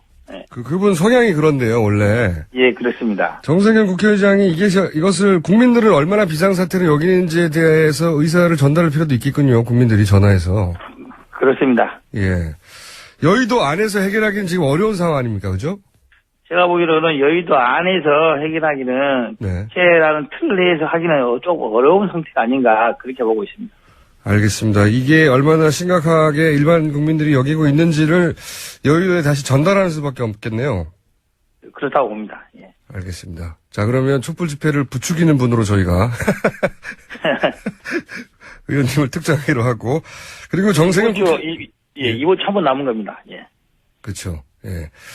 정세균 국회의장에 대해서도 사실상 국민들 의견 표현을 해야 될 상황이 온 것 같긴 합니다. 네. 예, 그렇습니다. 오늘 여기까지 하겠습니다. 다음에 또 뵙겠습니다. 감사합니다. 예, 감사합니다. 네, 지금까지 국민의당 이용주 의원이었습니다. 자, 4대 천왕. 종편 4대 천왕. 아이고, 따지고 싶지도 않다, 이제. 자, 양지열 변호사. 예. 양지에서 양지를 지향하는 양지열 변호사 나오셨습니다. 네, 안녕하세요. 사실 안녕하지 못하네요, 오늘 아침에도. 아, 참. 쭉 양지만 지향하시다가 예. 제가 이제 음지에 있는 사람하고 자꾸 만나다 보니까 음지의 시각이 좀 생기셨어요.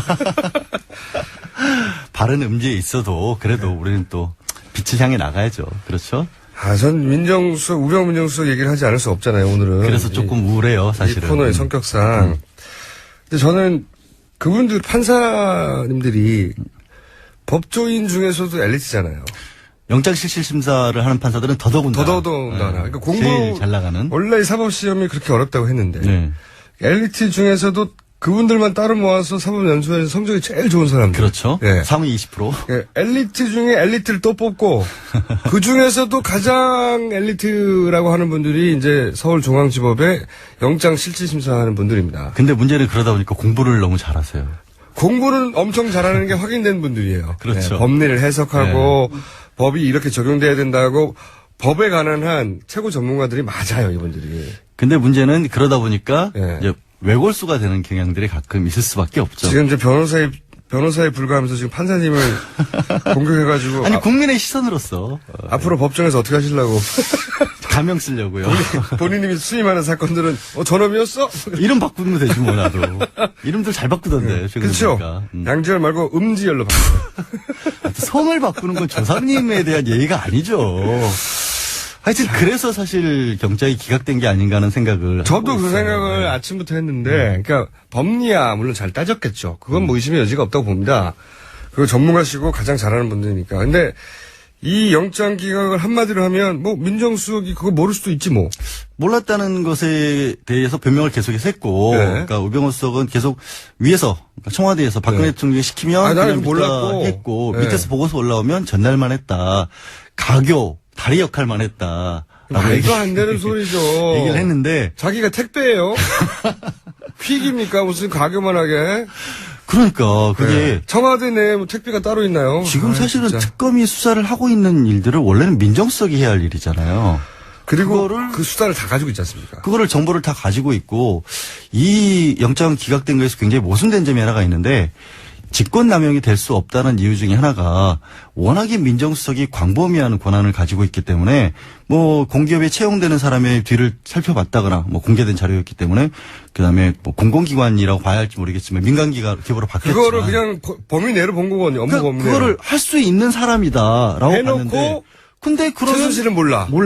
이게 이상하잖아요. 말도 안 되는 거죠. 원래 하는 일이 민정에 관해서 주요한 일을 살피는 건데 모른다라고 한 거죠.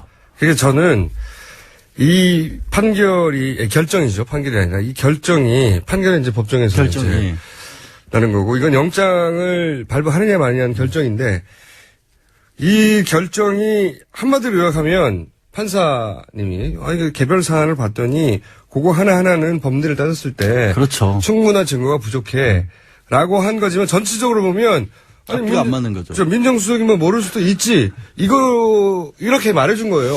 그러니까 이런 거죠. 직무유기라고 하는 거 직권남용 크게 두 개잖아요. 근데 직무유기 같은 경우가 글자 그대로 법논리만 따지고 본다면 네. 앞에서 예를 들어서 도둑이 도망을 가는데 경찰관이 그걸 보고도 오늘 피곤하니까 쉴래 이래서 안 잡았다. 이런 정도가 돼야 이제 직무유기라고 법적으로는 봐요. 직무유기를 법적으로 인정하는 게 사례가 그렇게 많지 않다고 하더라고요. 아주 의식적으로 그냥 풀어줬을 때. 근데 말씀하신 것처럼 이거는 하나만 놓고 보면 하나하나 사안 정도를 놓쳤다라고 하면 그렇게 볼 여지가 있긴 한데 너무 많거든요. 그런 게. 전체적으로 하나하나 따질 게 아니라 전체 너무 흐름을, 많아요. 전체 흐름을 볼 때 이 모든 걸 다 모르고 할 수 어떻게 민정수석에 있으면서 이걸 하나도 안 봤지라는 얘기를 당연히 물어볼 수 있어야 그러니까요. 되는데 그 부분을 안 다툰 것 같아요. 그걸 안 다툰 게 저는 이제 판사들이 그러니까 엘리트 판사들이 법을 다루는 데는 유능한데 법만 따지면 그러니까 원래 공부 열심히 하는 학생들은 주변 안 보잖아요. 평소에 학교 다닐 때 많이 다른 데 많이 그분들은 했죠. 대한민국에 안 삽니까? 그분들은 연수원 안 다녀보셨죠? 연수원에 진짜 공부 잘하는 사람들은요, 진짜 딴 세상 살아요. 진짜 책하고 정말 글자 그대로 집하고 학교밖에 몰라요, 진짜. 그런 사람들이 그것이 있어요. 저는 이 면제가 될 수 없다고 생각합니다. 면제가 될 수 없다는 얘기를 저도 하는 거예요. 그래서 네. 사법 시스템을 바꾸기 전에는 이게 바뀌지 않을 저도 똑같은 텐데. 생각인데 문제는 지금 당장의 문제가 이거를 그렇다고 특검이 나온 이제 28일 날 끝나는데 아까 조금 전에 이제 연장하느냐 마냐 하고 있지만 연장을 해도 지금 상황에서는 바뀔 게 없거든요. 이 법론을 그대로 적용을 해가지고는. 근데 이제 저는 연장을 하게 되면 조금 더 그 법논리의 기준에 맞는 증거물도 조금 더 찾아내고 이렇게 보시면 조금 돼요. 더 수사를 할 수 있겠죠. 삼성이 이재용 부회장에 대해서 영장이 처음에 기각됐다가 두 번째에 발부가 됐을 때 바뀐 게 바로 첫 번째는 합병 하나에만 받다가 두 번째는 그걸 폭넓게 받잖아요. 2년여에 걸친 밀월 관계. 네. 이 경우도 사실 그런 식으로 특검이 다시 한번 바꿀 수도 있을 것 같은데. 시간이 없단 말이죠. 시간이 없죠. 연장을 해야 참 되고. 그러고 보니까 참 이재용 영장 얘기하니까 네. 750원 750원을 제가 예. 알아서 할 테니까 신경 끄시고요. 아니 그게 500만 청취자인데 아니 제가 500만 분에게 750원씩은 삼성 사장단과 의논하기로 했어요. 37억 5천만 원이에요. 저한테 집단 소송해달라는 분들이 꽤 많이 계세요. 김한중 공장장 상대로. 네, 들어오세요. 네. 소송 들어오시고. 카페 예설하겠습니다. 근데 하여튼 여기서 오늘 우병우 전 수석이 영장이 기각되게 된데 결정적인 또 계기는 그래도 어쨌든 판사이기 때문에 증거가 있어야 되는데 딱 떨어지는 물증이 없었다라는 게 좀 아쉬움이 있다는 거죠. 물증은 압수수색을 못하게 하는데 어떻게. 그렇죠. 청와대가 압수에 못 들어가니까. 이게 왜 물증이 있어야 되냐면 이런 거죠. 누가 이제 그런 말씀을 하시더라고요. 아니 몰랐다고 하면 다냐. 그럼 잘못한 일을 하면서도 나는 몰라서 못했다고 하면 뭐 교통신호 어겨놓고 난 못 봤다 이래버리면 다 되는 거 아니냐. 그거를 법적으로 명백히 불법이라는 것을 알면서도 이게 몰랐다라고 할 수 없다. 이런 얘기인데 그거를 밝혀내기가 어려웠던 거예요. 그러니까 그게 청와대 증거가 내에서 없어서. 민정수석실 내에서 오간 자료들을 보면 특검이 아니 어떻게 이런 자료들을 보면서도 이게 불법이라는 사실을 몰랐다고 말할 수 있느냐를 따져 물어야 되는데 그게 아무것도 없었던 거죠. 아무것도 없다기보다는 부족한 거죠. 많이 부족했죠. 많이 부족한 거죠. 왜냐하면 이제 일단 우병우 민정수석 역시 엘리트 검찰 출신이라 그렇죠. 예. 검찰이 어떻게 수사하는지 잘 알고 있으니 검찰이 수사할 것은 미리 다 증거를 인멸했을 수도 있고요. 이 사항도 고려됐어야 된다고 봅니다. 당연히 모든 정보를 다 쥐고 있는 민정수석의 위치 그리고 엘리트 검사 출신으로 검사들이 수사를 할 때 얼마나 잘 대응할 수 있는가에 대한 고려 그리고 청와대에 압수수색하지 못한 것 이런 고려 그리고 이게 단순히 법리를 따지는 게 아니라 전체적으로 과연 이 사람이 2년 동안이나 이런 걸 아무것도 몰랐을 위치에 있는 것인가에 대한 고려 그리고 시대 정신이 뭔가에 대한 고려 뭐 이런 게 있어야 되는데 법만 따지면 뭐합니까? 그러니까 직권남용이나 직무유기를 따질 때 공무원에게 따지는데 그 공무원이 어떤 공무원이냐도 봐야 되거든요, 사실은. 그러니까 그냥 자기 단순 맡은 직무 하나가 가진 범위라는 걸 봐야 되는데 민정수석의 범위는 굉장히 크고 다만 이제 증거인멸 같은 것들이 나와주면 결정적으로 구속 사유가 되기도 하는데 증거인멸을 지금 본인이 하고 있지 않고 청와대가 하고 있으니까 그것도 우전수석 청와대 증거인멸의 가이드라인을 이분이 세웠다고 의심해봐야 되는 정황인 거죠. 왜냐하면 민정수석이야말로 그런 걸 가장 잘 아는 자리니까. 그리고 지금 밖에 나와 있잖아요, 문제는. 아니 이미 그 가이드라인을 세워줬고, 예, 그분하고 이분하고 통화를 안 한다고 누가 보장할 수 있고 의사소통이 없다고 제가 이제 말하고 싶은 건 근데 이거는 그 수사에 있어서 한계점을 말하는 건데 저는 이제 판사에 대해서도 말하고 싶어요.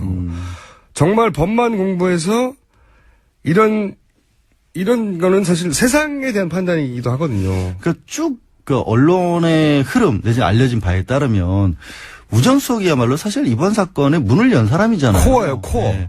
그러니까 진경준 검사장, 전 검사장 사태부터 시작해가지고 그다음에 이게 어떻게 장모의 건물과 넥슨과의 연결이 돼 있네 이런 것들이 나오다가 나비효과처럼 번졌다라는 게 이제 이 나비효과 일원이라고 많이 나왔잖아요. 그리고 실제로 뭐 지난번에 정윤회 문건 파동 때도 그때는 민정비서관이었지만 그거를 막았다는 사람도 이 민정수석, 우병우 민정수석이기 때문에 원래는 이걸 처음부터 끝까지 얘기하신 것처럼 다 알고 있다라고 보는 게 상식에 더 가깝겠죠. 근데 그런 부분들을 특검이 수사가 부족해야 할지 얘기하신 것처럼 판사가 그걸 큰 글을 못 봤다고 해야 될지 하여튼 좀 아쉬운 거죠. 특검이 이제 충분한 자료를 모으지 못했다는 것은 이해할 만한 구석이나 저는 실제로 물리적 시간이 부족했으니까요. 근데 이것도 있어요. 이런 게 뭐냐면 민정수석실에서 일을 도와주는 사람들이 예를 들어서 지금의 뭐 한참 사태에 최순실 게이트의 공신들은 안종범 전 수석이나 정호성 전 비서관처럼 수첩에 깨알같이 적어놓고 아니면 휴대전화에 녹음을 해놓고 이런 사람들이잖아요. 민정수석실에서 우전수석을 도와줬던 사람들이 그런 자료를 남겼을까요? 안 남겼겠죠. 그렇게 거래를 하지 않았겠죠. 그것도 상당히 난점이었을 겁니다. 그러니까 이거를 특검이 수사가 부족했다고 오늘 아침에 벌써 이제 언론이 지적도 하더라고요. 왜 검찰은 안 건드렸냐 그 직접적인 수뇌부를. 근데 검찰을 못 건드린 게 아니라 안 건드린 게 아니라 그런 식으로 일을 하진 않아요. 그 사람들은. 자료가 있어야지 그리고. 그러니까. 그러니까 제 말은 뭐냐면 그런 사항을 충분히 고려하여 전체 정황으로 보건대 증거인멸의 위험이 누구보다 높은 사람이니까 거꾸로 그리고 이미 휴대폰이 아무것도 없다는 자체가 증거를 인멸한 것이고요 이미. 그러니까 종합적으로 판단하여 지금은 거꾸로 구속을 해야 증거가 나올 상황이 되는 겁니다. 이게. 오히려 반대로. 예. 근데 그 증거들을 다 청문회도 왜 안 나오고 다녔겠어요. 계속해서 바깥으로 개인적으로 대책회의하고. 그러니까 이제 법만 공부해서 세상을 판단하도록 판사님들에게 맡겨놓은 것에 대한 한계가 아주 여실히 드러난 사례라고 보고. 그거를 이제 검찰도 그렇고 법원도 그렇고 우리가 이제 이른바 법적 일원화라고 하는 게 그거를 바꾸자라고 나온 건데. 그리고 이제 주요 직책들은 선출돼야 된다. 그 작업을 대법원이 하고 있어서 그냥 맡겨둬서는 여전히 그것도 요원한 일이라고. 검찰총장도 제가 보기에는 그리고 대법원장 정도 이런 분들은 선출이 돼야 되고요. 제가 보기엔. 영부직으로 해야죠. 그리고 딴짓 못하도록 끝나고 나서는. 이런 얘기하면 직업 자유를 제한한다고 또 반대를 하시는데 대한민국에서 어느 직업이 자기 마음대로 공무원 했다가 다 나와서 바깥으로 사인으로서 돈 벌고 그래요. 그런 것들은 없죠. 근데 우전수석은 이제 몇 가지 남아있는 것들이 있긴 해요. 개인적인 어떤 문제들. 이미 이미 변호사협회에서도 수임료 미신고로 징계를 받았기 때문에 그건 어느 정도까지는 사실관계가 드러났다고 봐야거든요. 이번에는 특검에서 이제 특검법에 따른 부분들 공적인 사안만 문제를 삼았기 때문에 이제 영장도 발부가 안 됐고 수사에 난맥이 있었는데 좀 명백하게 드러난 개인 비리 같은 부분은 앞으로도 추가 수사를 해야겠죠. 저는 이제 사법부가 자기가 내리는 결정들, 그 결정들의 어떤 역사적 의미를 스스로 이해할 수 없거나 감당할 수 없는데 그런 결정을 내리는 권한을 이런 식으로 계속 전적으로 100% 맡기는 게 맞냐. 이런 근본적인 질문도 던져봐야 된다고 생각하는 거죠, 저는. 앞으로. 그럼 바꿔야 돼요. 저도 사법제도도. 그 부분은 100% 공감을 해요. 네. 그러니까 법원의 판사들이 공부만 잘하는 사람으로 채워지는 게 맞냐 이거예요. 그건 안 되죠. 안 네. 되죠. 저건 늘 얘기하는 건데 변호사도 해보고 검사도 해보고. 그러니까 이제 하고. 해외 보면 판사가 되기 전에 변호사를 해보고 하는 것 쭉, 왜냐면은 법으로만 세상이 해석이 됩니까? 안 되거든요. 법이 뭐라고요. 실무를 알아야 되고. 그래서 사실 판사 출신들이요. 네. 변호사 되고 나서 판사 욕을 제일 많이 해요. 왜 참 저렇게 재판을 뭘 모르고 하냐고. 자기도 그랬으면서. 자기도 그랬으면서 막상 세상을 겪어보니까 이게 사실 네. 다르거든요. 그러니까요. 그러니까 그런 데서 벌써 모순이 드러나는 아니, 이게 거죠. 경제학과 교수님들이 사업에서 다 망하잖아요. 마찬가지예요. 판사님들은 법을 잘 알지 모르겠지만. 그러니까. 세상이 실제 운영되는 원리에 대해서는 문외한이어서 세상을 움직이는 진짜 어두운 힘이 있다면 그 힘이 다 빠져나가게 만든 판결이라는 거예요, 이게. 장기적으로 봤을 때는 그런 화나네. 부분을 고치는 말할수록. 것도 있죠. 화난다면서 웃는 건 뭐예요? 오늘 아침에 이 분노를 예술적으로 승화했는데도 37억 5천이나 어떻게 좀 준비를 하시죠. 양지열 변호사하고 얘기하다 보니 또 화가 났네요. 저는 판사님들에 대해서 지적을 하고 싶어요, 계속해서. 이거는 판사 개인 분에 대한 지적이라기보다는 그렇죠. 현재 시스템에 사법 대한. 시스템 자체가 문제가 있다라는 것에 대해서도 개인에 대해서도 아쉬워요, 저는. 이분이 조금 더 이 판결에 가지는 의미를 법 하나하나가 아니라. 아니 이분도 얼마나 힘드셨겠어요. 영장실질심사 판사 맞자마자 첫 심사가 이거였으니 본인은 굉장히 고심을 많이 했어요. 물론 이 모든 이야기는 아무런 외압이 없을 때를 전제한 거예요. 그렇죠. 물론 외압이 없었겠죠. 그건 당연한 거 당연히 아니, 양지를 그건 지향하는 변호사로서는 당연히 그렇게 우리 바람이고요. 예. 외압이 없는 세상은 그렇게 흔치 않습니다. 모든 분야에서. 아니라니까 그래도 아니에요. 그렇게 보지 맙시다. 자, 그래서 저는 이 우병우 전 수석의 영장 기각을 가지고 법 쪽의 주요 직위들, 예. 검찰총장, 이거 다른 나라에서 많이 하거든요. 아니 대법도 그렇고 대법원장? 검찰도 그렇고 네. 검사장급들은 예를 들어 선출한다거나 네. 뭐 이런 결정들이 미국은 있어야 지방 판사도 지역 카운티에서 투표해서 뽑기도 해요. 거의 영구직이죠. 그리고 한번 네. 그렇게 되면 대신 굉장히 신중하게 뽑고 그렇죠. 그리고 그분들은 평생의 명예직이기 때문에 나와서 그냥 딴 일 할 수 없고 그러니까 누구 신경을 안 쓰는 거예요. 제압이라는 게 불가능한 상황을 만들어내는 자기 직업이 거죠. 보장된 거니까요. 네. 그리고 이제 그분들이 대부분 세상 일을 겪고 뭐 사업하다가 실패한 사람도 많고 보면 변호사도 겪고 법으로만 해석할 수 없는 세계를 법에게만 맡기는 게 맞느냐 이런 의문을 가져봅니다. 네. 양지열 변호사는 음지열로 이름을 바꾸시고요. 성은 이름을 바꿔요. 성은 못 바꿔요. 아버지가 돈 나요. 그럼 양지냉 어때요? 양지냉. 양지열 말고. 자, 아유, 예. 자, 그럼 당분간 제가 양지냉으로 부르겠습니다. 지금까지 양지열. 곧 이름을 양지냉으로 바꿀지도 모르는 양지열 변호사였습니다. 감사합니다. 네, 고맙습니다. 자, 불친절한 AS. 오늘은 모르쇠. 예. 저희가 틀어드린 모르쇠 라이브 추참 반응이 많습니다. 진영재 씨.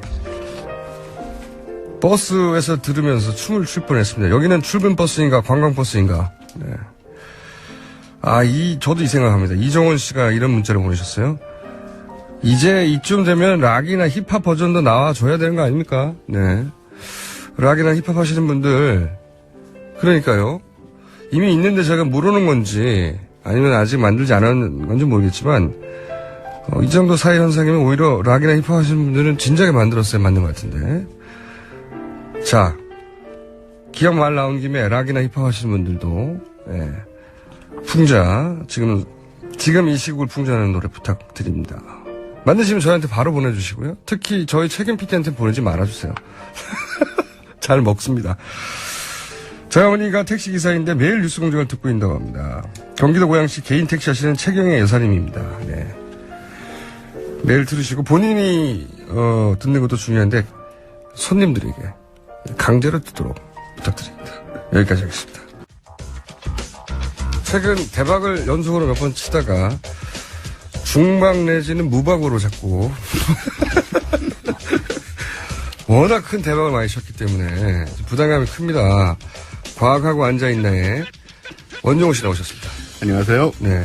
이게 시사를 과학으로 한번 살짝 건드렸다가 이게 대박이 나는 바람에 계속 이 방향으로 가고 있어요. 그러니까요. 네. 네, 요즘은 좀 과학 관련된 뉴스거리들이 나오더라고요. 그래요? 예, 그래서 뭐 엊그제 통섭이란 말도 나왔고. 아니요.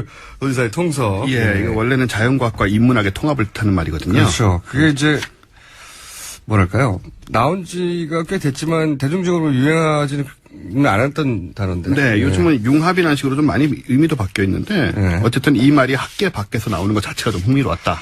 대중정치 통섭이라는 단어를 사용하는 경우가 극히 드물죠. 극히 드물죠. 네. 아는 경우도 좀 드물 것 같고요. 네. 근데 이제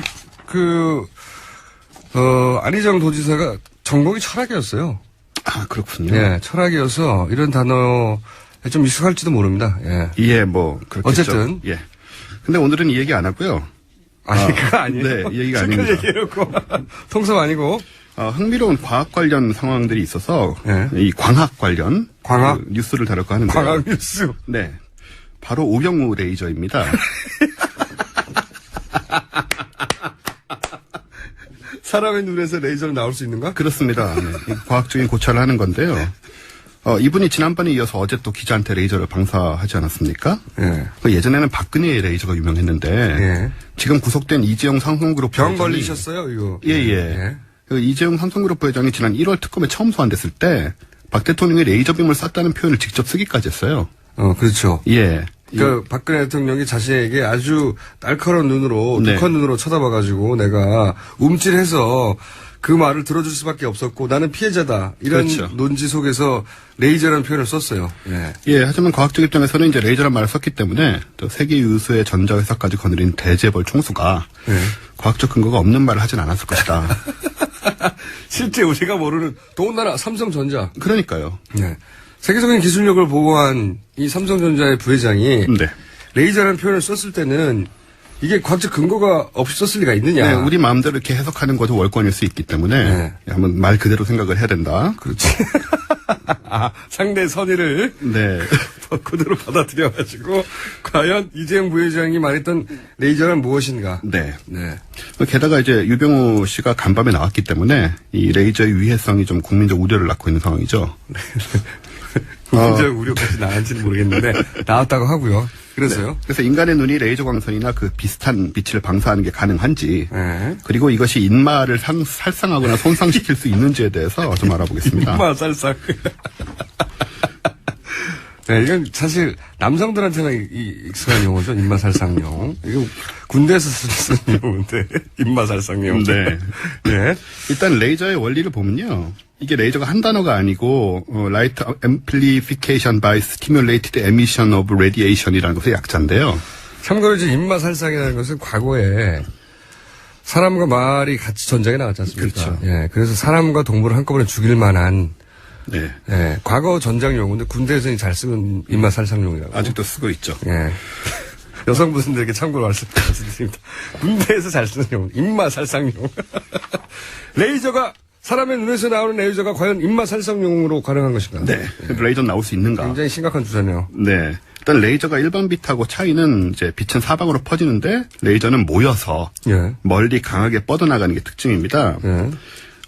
이게 유도 방출이라는 현상이 벌어져서 일어나는 건데 이걸 뭐 자세히 설명드리지는 않겠고요. 네. 우리 일상생활에서 쓰는 레이저 포인터도 기본적으로는 원리는 비슷합니다. 예. 멀리 가는 거죠. 퍼지지 않고. 그렇죠. 네. 근데 이 보통 빨간색 레이저는 굉장히 약하기 때문에 이거를 인마살상용으로 사용하려면 차라리 포인터 본체로 사람을 때리는 게 훨씬 효과적이고요. 일단 시중에 있는 네. 레이저 포인터로는 안 된다. 안 됩니다. 예, 그걸로는 백날 해봐야 안 되기 때문에 레이저 포인터로 사람이 입마 살상될 정도로 예. 가격을 하는 게 그렇습니다. 그 작은 걸로 가능할까요? 그리고요. 이보다 강한 걸로 그린색, 녹색 레이저가 있는데요. 일단 녹색은 더 강한 거군요. 네, 이거는 한 5mW 정도 출력되는데 15m 내에서 눈에 직접 빛을 맞으면 영구적인 시력 손상이 올 수 있어요. 시력성 입마 살상은 아니지만 네, 시력 상실용으로 가능하군요. 그렇습니다. 이 빛이 모인 집광 상태가 3.5km까지 갑니다. 죄송합니다. 그래서 천문대에서 네. 밤에 별가리 킬 때 많이 씁니다. 아, 그렇군요. 예. 물론 이제 센 거는 군용으로. 녹색이요? 네, 녹색이 예, 국내에서 이제 일반적으로 잘 팔진 않고요. 녹색은 이제 실명이 가능하다. 위험하다. 그러니까 어린이들은 쓰면 안 되는 것이죠. 인명 살상까지는 안 되지만. 네. 뭐 군용으로 뭐 인공위성을 불태울 수 있는 것도 있는데 그런 게 이제 눈에 장착될 수는 없는 거죠. 네. 녹색 말고 가장 강한 게 뭡니까, 그러면? 파란색도 만들어 쓰고 여러 가지 파란색. 색이 있는데 네. 어쨌든 강하게 가기로는 또 끝이 없습니다, 이게.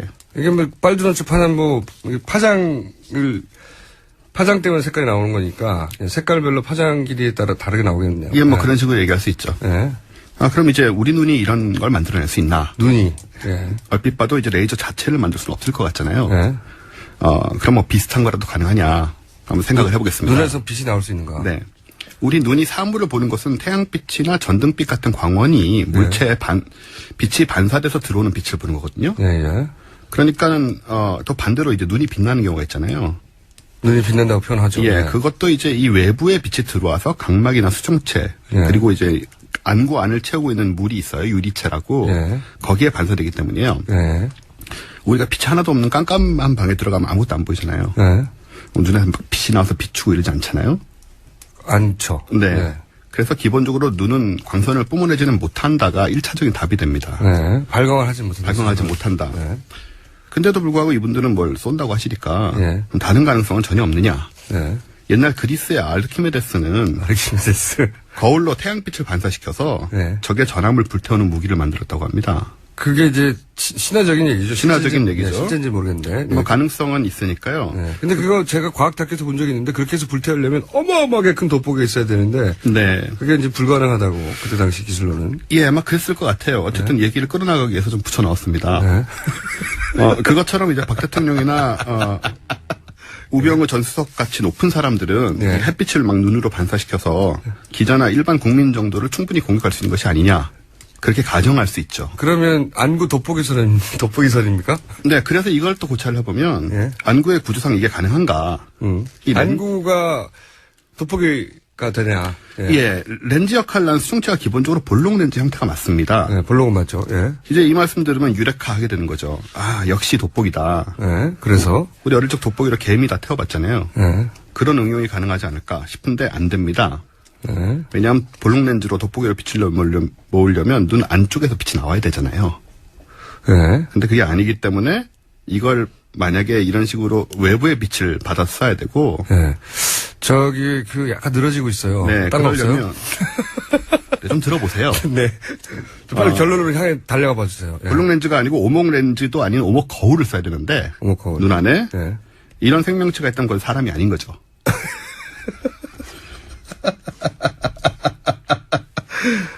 예. 네, 정리를 빨리 하겠습니다. 그러면 사람이 아니었다는 얘기예요? 아니 모르겠습니다. 그거는 제 지금 연구의 바깥 부분이라서요. 예. 어쨌든 그러니까 간에 레이저가 나오려면은 사람이어서는 안 된다는 거잖아요. 그렇습니다. 하지만 레이저는 존재했다는 겁니까? 레이저가 아니고요. 예. 결국은 이 경우에는 그냥 눈이 좀 빛나는 경우라고 생각할 수 있습니다. 빛을 받아가지고. 예, 예. 그러니까 눈이 촉촉했다는 뜻인가요? 네, 뭐 그런 식으로 생각할 수 있는데요. 어쨌든 뭐가 됐든 간에 미국 표준협회는 레이저 안전 등급을 4단계로 분류하고 있어요. 예. 1등급은 눈에 노출돼도 아무 손상이 없는 수준이고 네. 2등급이 돼봤자 눈을 깜빡이는 정도로 막을 수가 있는데 네. 이 눈 깜빡임을 전문 용어로 혐오 반응이라고 합니다. 눈 깜빡임이 왜 혐오 반응이죠? 뭔가 들어올 때 그걸 피하기 위해서 혐오 반응이라는 말을 쓰는데 아. 실제 용어예요. 아, 그렇구나. 예. 그렇죠. 혐오라는 게 꼭 감정적인 뜻이 아니라 네. 뭔가 피하기 위해서 눈이 그렇습니다. 그걸 피하기 위해서 그걸 이제 혐오라는 단어로 해석을 한 거군요. 네, 이 실제로 쓰이는 용어고요. 네. 영어가 뭔지 모르겠지만 어쨌든 그게 싫어서 깜빡인다는 거죠. 네네. 피하려고. 예. 그래서 여하튼 그 대상을 바라볼 때 자연스러운 우리 혐오 반응을 통해서 손상을 막을 정도의 약하고 볼품 없는 빛이다. 네. 라고 생각하시면 되고요. 근데 결론적으로 앞으로 우리 이주영 부회장님이나 기자 여러분들이 이 인간 레이저라는 비과학적 허상에 속지 말자. 존재하지 않습니다. 그냥 잠시 빛났다면 그것은 눈이 촉촉했을 뿐이다. 네, 그렇습니다. 네. 그러면 우병우 민정수석이 그렇게 바라볼 때마다 밑에 사진의 해설로 촉촉한 눈빛 이렇게 해야 되는 겁니까? 네, 레이저는 잘못된 얘기고요. 네. 그래서 눈싸움으로 맞짱을 좀 뜨시다가 좀 따갑다 싶으시면 혐오 반응으로 눈 한 번씩만 깜빡해주면 아무 위험 없이 일상생활이 가능하다. 저런 거 있잖아요. 왜 고양이과 같은 경우에 네네. 밤에 아주 적은 빛에도 빛나게 보이고 그렇죠. 야광으로 보이죠. 그리고 심해에서는 아예 발광하기도 하잖아요. 네네. 그런 케이스는 어떻게 따져야 되는 겁니까? 심해에는 실제로 발광하는 생물들이 있고요. 네. 빛이 전혀 안 들어오니까. 그러니까 이분들은 심해하고 관련 있는 거 아니에요? 그럴 수 있습니다. 그 경우에는 이제 인간 중에 아니기 때문에 우리가 다른 관점에서 우려해야 될 부분이. 아니, 그러니까 제가 보기에는 이거는 연구의 포인트를 레이저만 둘 게 아니라 그러면 우리 이제 발광을 하는 생명체에 대한 고찰로 이어졌어야 돼요. 이 연구가 부족하네. 시간이나 좀 많이 주시고 그런 말씀하세요. 아니, 연구 방향이 잘못됐어요. 이것은 그러면 발광이 가능한 생명체에 대한 연구를 해보자. 네. 그 생명체 가진 특징과 공통점이 뭐가 있느냐. 이렇게 나갔어야 되죠. 공장장 이미 하시던가요? 오늘은 전체적으로, 다소 부족한 연구를. 시간이나 좀 많이 주세요. 다음 주에? 빨리 읽느라 정신이 없어요. 다음 주에 미진한 발광하는, 생명체에 대한 연구를 이어서 가보기로 하겠습니다. 자, 지금까지 원종우 씨였습니다. 감사합니다. 네. 저는 김호준이었습니다. 네. 우병우 민정수석 영장 기각. 화가 나는 일이죠. 네. 이 문제는 저희가 잊지 않고 계속 다루겠습니다. 내일 다시 뵙겠습니다. 김호준이었습니다. 안녕!